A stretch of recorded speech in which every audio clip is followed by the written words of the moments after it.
आशीवारो मुखापङ सुमनको तर्फबाट मलाई माया गरी साथ दिनुहुन्छ सम्पूर्णमा। आज मैले सिलाम साक्माको अर्थ के हो, कुन जातिको पहिचान हो र किन लगाइन्छ भन्ने बारे मैले बुझे अनुसारको छोटो जानकारी लिएर आएको छु। भिडियोलाई अन्तिमसम्म हेरी साथ दिनुहुन्छ होला भन्ने आशा राखेको छु।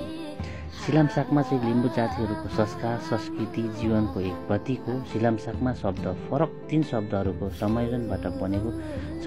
लिम्बू भाषाबाट सीको अर्थ मोड्नु, लामको अर्थ बाटो र साक्माको अर्थ चाहिँ थुन्नु वा छेक्नु हुन्छ। अर्को अर्थमा मृत्युद्वार बन्द गर्नु, नराम्रो कुरा, दुर्घटना, अनिष्ट वा आपद विपदबाट जोगिनु, बस्नु वा बचाउनु भन्ने हुन्छ। The meaning of Silam Sakma, that is the symbol that protect family members and block the path of death. Thank you so much for watching my video. Jai Kirat.